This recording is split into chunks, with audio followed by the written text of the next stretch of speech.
All right, here we go for another video. What are we talking about today? We're talking about the environment and basically what everything works within when you start up a process. Actually, when a process starts up or when you bring up a new shell. Now, what's a new shell?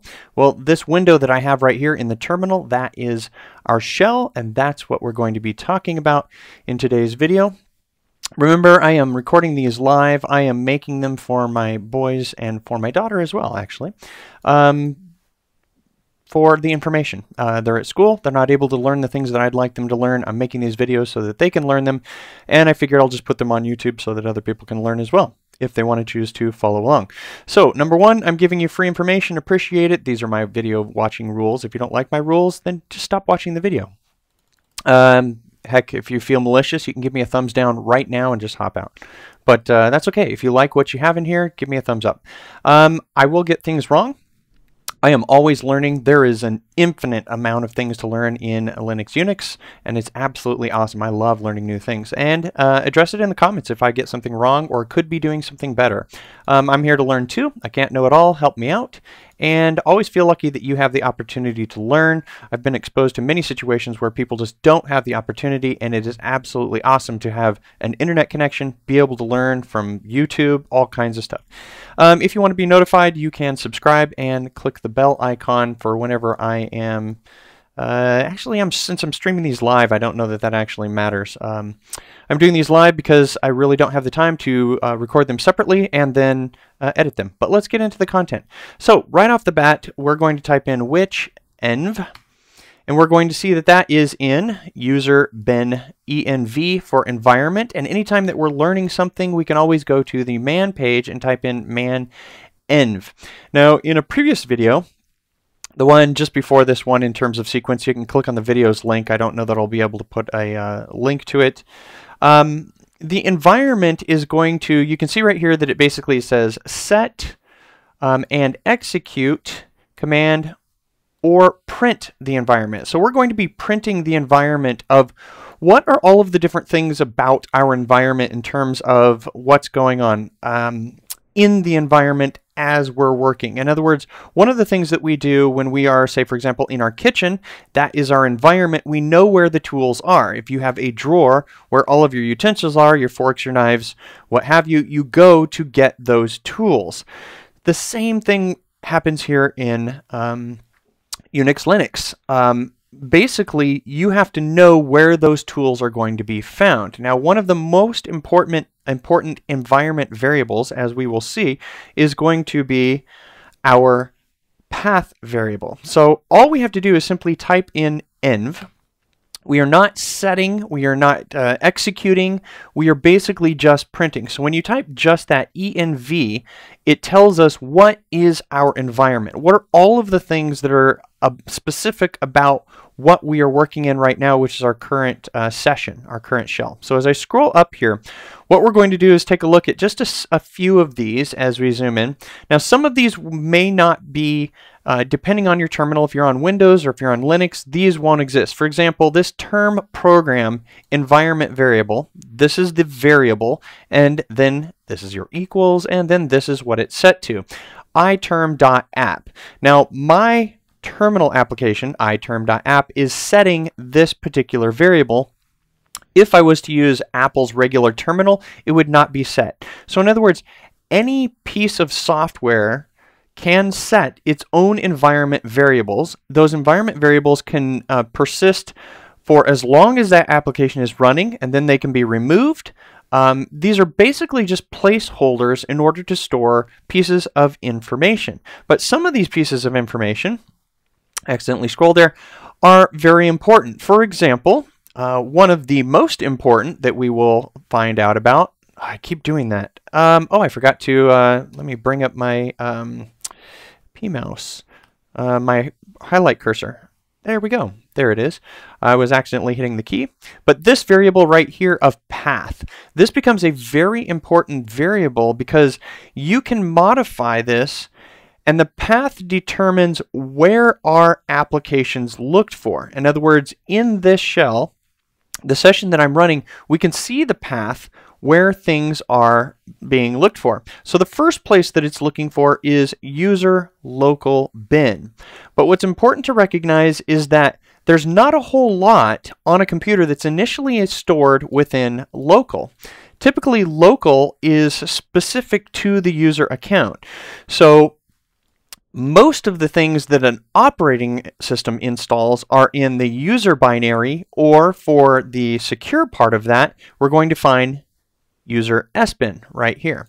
Now you can see that these are decreasing in terms of their order of priority, and it works like this. If we highlight these right here, and I get a good zoom, we have the order of priority. Now the separation is the colon that we have right here. It's very easy to identify that. So let's look at what we have.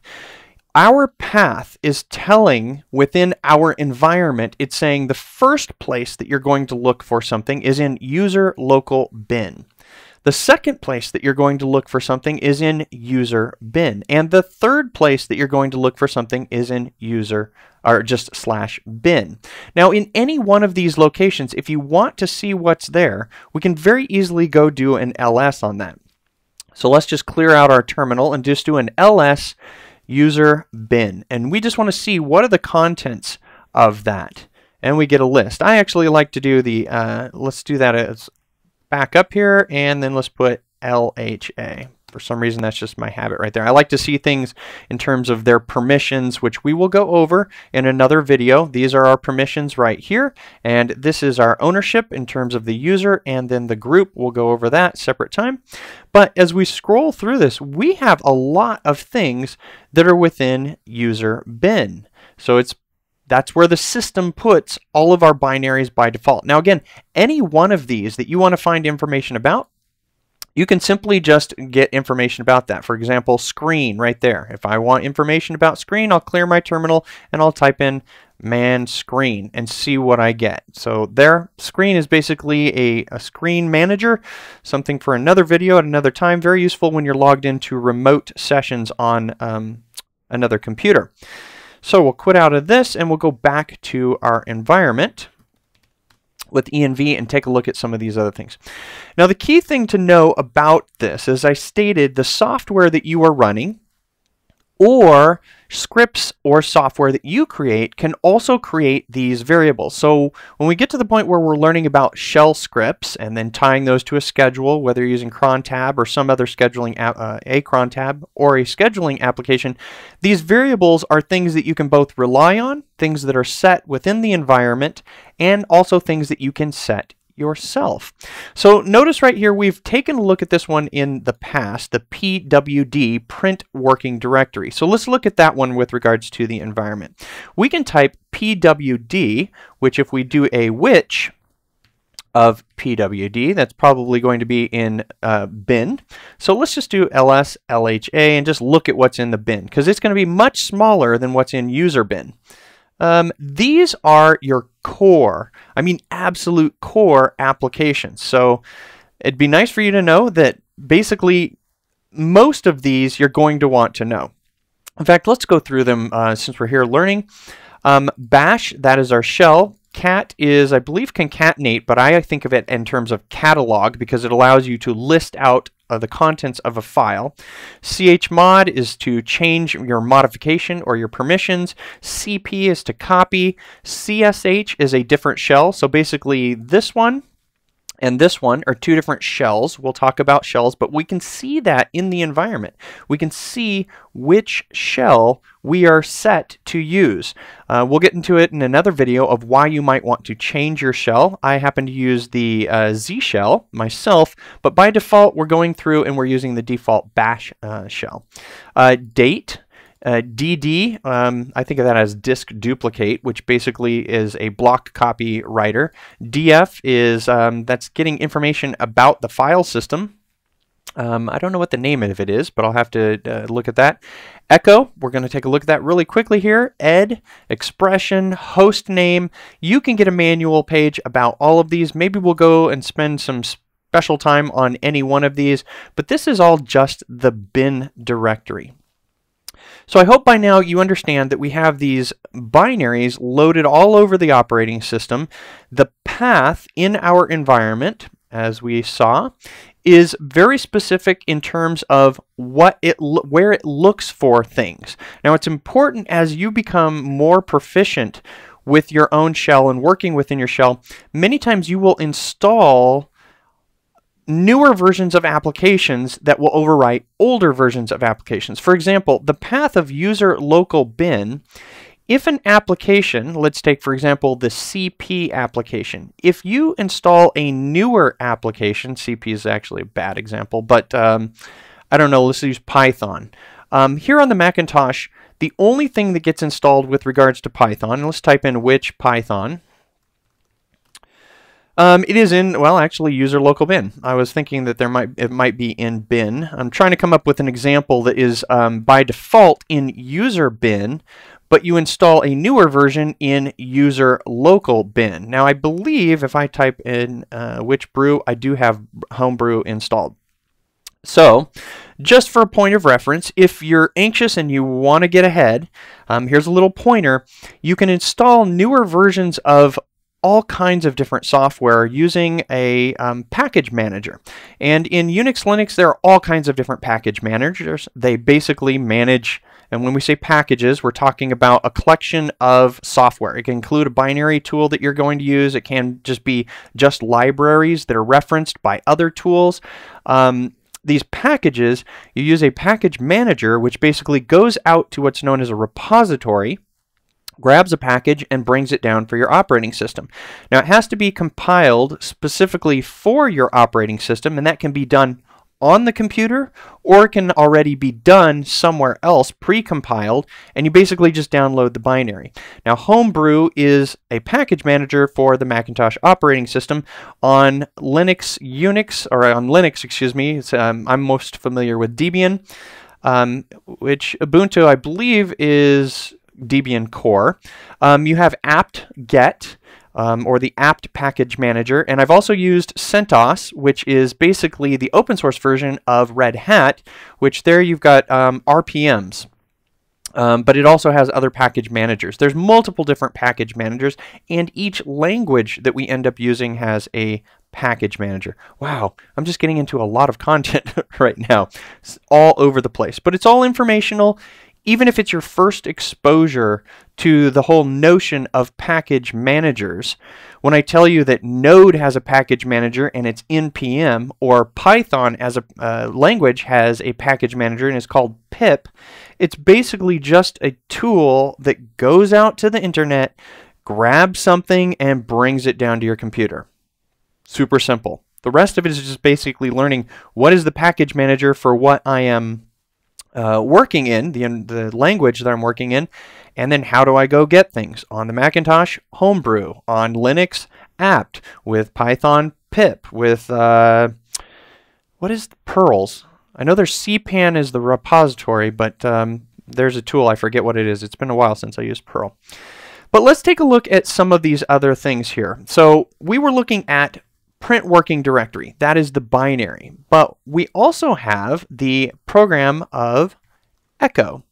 Echo is just basically going to be like, you know, an echo is what you think of it. You say something and it comes back. So let's use echo, and then let's echo, say for example, hello. Now you can see that it simply put hello out as output right there. What's important to note is that in a session, in a shell, or in a shell script, you can access any of those environment variables, and all you have to do is prefix them with a $sign.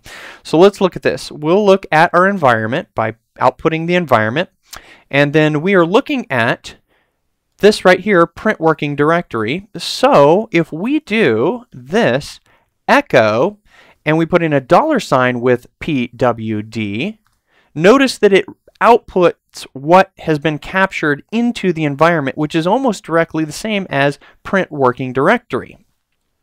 The difference being that print working directory versus echoing the print working directory is that this could be stale. And there are points in times where the print working directory environment variable is not updated, where the print working directory binary, calling that, is absolutely accurate and always dead spot on. So when we look at the environment, I've covered Good, we're only about 15 minutes in. I've covered what I know of as the most important environment variable, and that is your path. This really messes people up because many times something newer has been installed and some installations modify this particular path. So the next question becomes, where and how do I control this? Where do I have control over this environment variable? And in a previous video, the one that I shot prior to this one, in fact immediately prior to this one, if you go look at the videos in date order, I talked about, we had this ability, we learned a command of where we could get a manual page to output and send it to preview. So for example, if I wanted information about the environment variable, instead of typing in man environment, I am able to instead type pman, which is short for print manual or preview manual. Now this only exists on my operating system. You are going to have to modify a file in order to make your operating system do the same thing. This is going to be our follow along, where we can see that the PDF version of my man page just came up. Now what's really nice about this is the fact that we can now look at this while we go back and forth to the terminal. We don't have to go into the man page by typing man environment.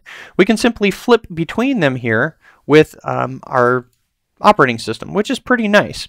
Now you can always do a separate tab if you want to get a man page about the environment, and we can go back over, we can go between these two tabs. You can see that I'm doing that with command 1, command 2. Remember, you can create as many different shells as you want, and each shell that you create can have different environment variables. So for example, if I was to change my path variable here in this session of session number 5, let's call it here, that just happens to be the command key, it would be different while I'm working in this shell than the one next to it, where its environment can be completely separate. So it's important to know that the environment is set up and then taken down, at least when it comes to the shell. You may, as soon as I type exit, whatever had set just basically got clobbered there, and any new shell initializes with the defaults. Now we aren't going to be able to take too much time looking at the defaults here. As I exit all of these, we'll get out of this and exit that, and we'll get out of here. What I was explaining is it's nice to be able to have this here is because now you can go in and you can use the search functionality here in the Macintosh and search for, I don't know, let's see if there's anything in here about path. There we go. We've got 2 pages, alt path, and what's really nice is it highlights things here on the screen. Also note that you can do this as well when you're looking at your man page. If I'm here and I do a man env, I can search in 2 different ways. I can search, as we already learned in a previous lesson about using less, I can use the integrated search of less and type in path, and it will find each successive item right here.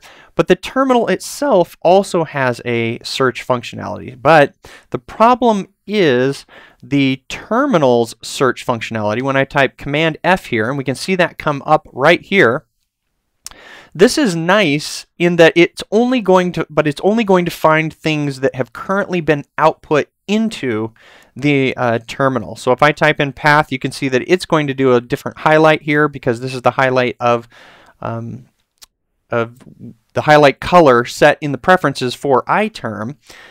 But it's not searching through all of the content. So the only way that I would be able to see all of the content would be able to output all of the content to standard out here on my shell, instead of using the actual man binary, which is instead using less, which only shows 1 page at a time. Hence, I would have to do this. So if you're using the man page, use the embedded search, which is basically our slash character, and put path, and then use the in character to move through all of those different search capabilities. Otherwise, if you output the whole thing into your terminal, I find that using the integrated find into the terminal app is really nice. Knowing the distinction is very helpful. So let's see if there's anything else that I wanted to cover in the environment. A lot of these we really don't have to know about right now. For example, language, I'm in English US UTF-8. If you need to know to switch that iTerm profile, this is set up by the software that I have. XPC flags, all kinds of different software will set these different values. Way down the road, we'll get into SSH. There, right there, you can see I have set my shell by default is set to bin bash. But what I needed to show you, since I'm such a distraction guy right now, going on all these different little things, I like to know all of the little details, and hopefully that's good for you in terms of learning this. It may seem like my focus is off, but we are generally talking about the environment. So basically a lot of these we don't have to go through, but I will get to what I wanted to show you, which was how do we take control over that path and that path variable, or any variable as a default for our shell.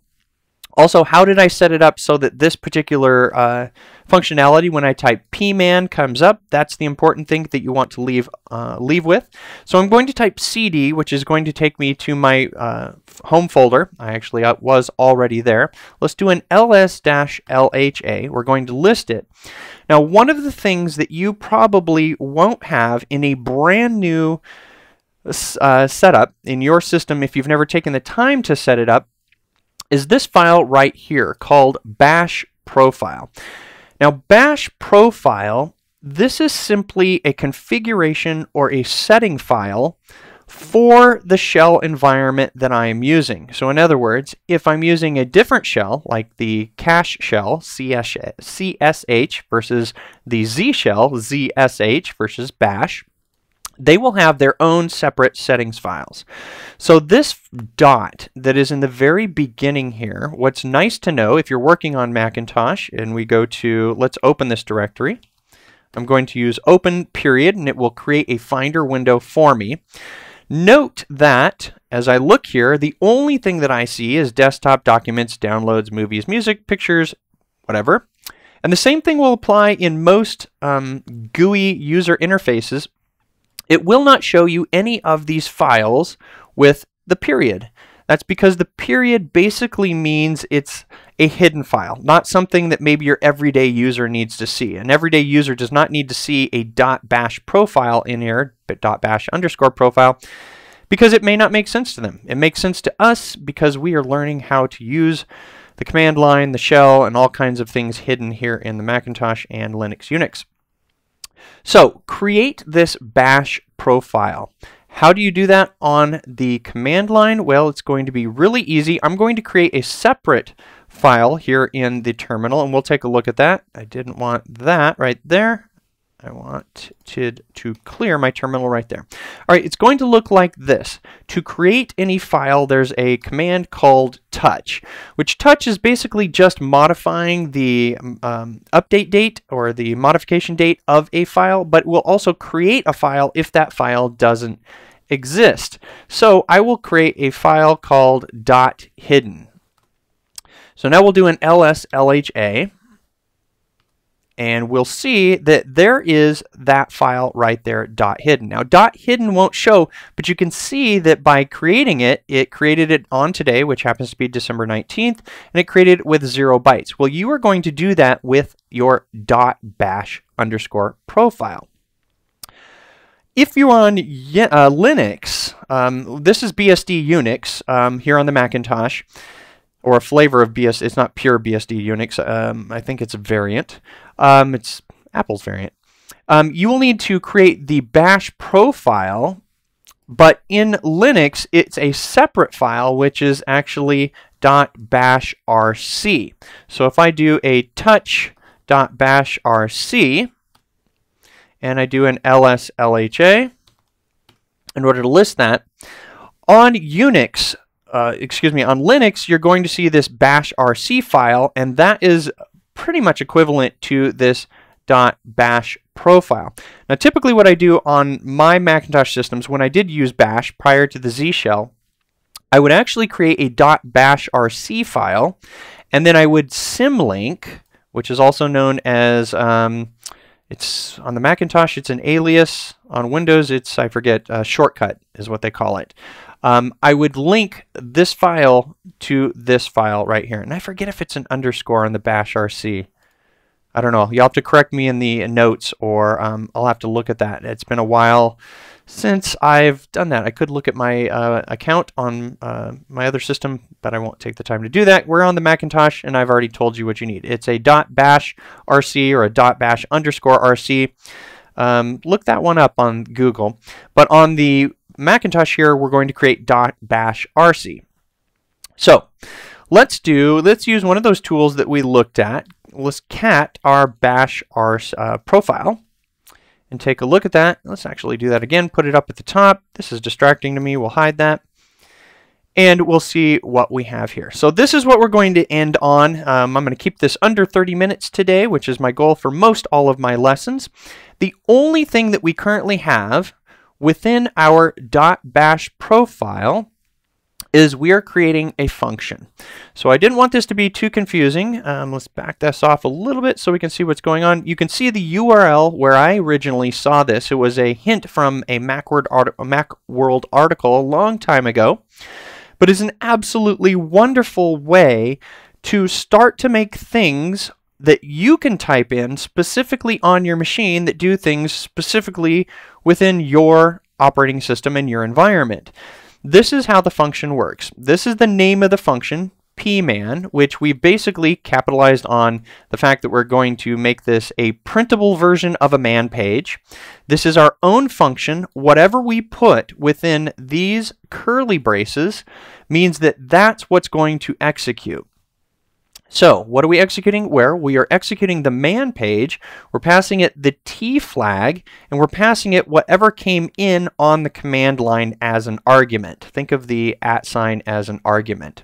So whatever gets passed to pman, when we type pman env, env is swapping places and going into this right here.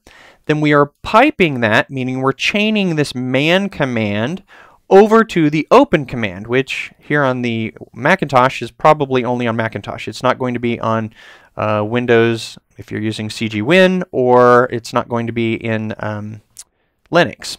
And we're passing this the flags of -F, -A to the preview application.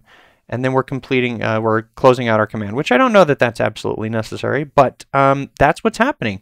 When we type that for anything now, we have pman cat. If we don't know what the cat command is, there we go. We've got our two items right here. Very cool for being able to learn and being able to read these pages.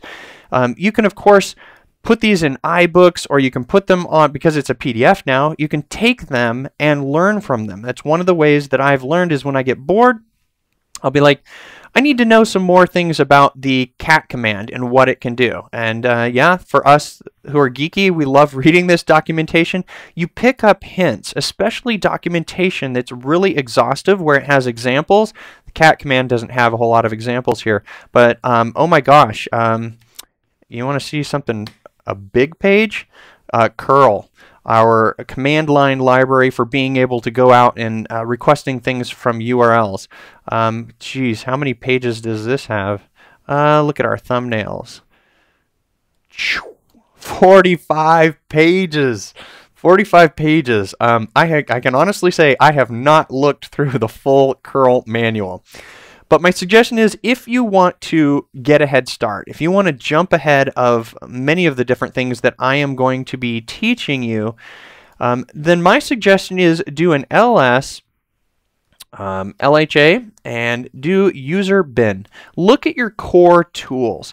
These are the things that you need to actually /bin. Sorry, my fault. We just want bin. Get rid of that. There we go. Learn these core tools first, because that's what's going to allow you to work within your operating system. We've taken a look at the environment. We now know that the environment has variables that can be created and destroyed. We can do that on the command line while we're in a particular session. And as you will note, we can also put in variables or change variables within our profile, so that LHA, that profile that we have right here, we can change and modify these variables for each time that our shell is going to be created. And we'll probably learn that in the next one, where we may want to change our path variable. There are, I don't think this, let's see if I've got a ls. Do I have an opt in here? I do have opt. There is, just for those of you that are interested, there are some, at least on Linux, some pieces of software that will install into a opt, which is short for, I believe, optional directory. And I might have an ls. Let's look at user local opt. I have one there as well. So yours may not have this subdirectory of opt for optional. I have installed things from Homebrew, which we talked about at the very beginning of this video, but there is just all kinds of things that you can do, and maybe you want to prefix this as part of your environment. So let's do something fun right here. Let's output the environment and let's grep the path variable, so that we can see just the path there. That's pretty cool right there. Rather than seeing all of it right there, rather than seeing all of that, if you want to see just one particular piece of that, you can do something like this. We are chaining output from the environment to the grep command of whatever the path is, so that we can see just that one specific piece of information. Then you can do all kinds of cool stuff, which we'll have to do at another point in time. We could use the cut command. Let's look at that one, pman cut. This is some homework for you if you want to learn about the cut command. How would I make it so that I could break down and get each of these individual pieces of my path? In other words, list them so that they look like user local bin, and then on a new line, get user bin, and then bin, what have you. Multiple ways to do that. I don't know that cut isn't the app that we would probably use for that, but it is possible to do. We'd probably use sed or something else. Awk, maybe. I don't know. I forget. We'll have to take a look at that. I'll go do the research. But that's going to wrap it up for today. We are at 30 minutes on the video. I hope this has given you some information, some cool information. If you have any requests, you can always send that to, I believe the email is this, qwertymail@gmail.com. And, you know, what are you trying to learn? Where are you having sticking points? What are things that we can learn together? You let me know and we'll get on to it. So let's get QWERTY. Until next time, see you later.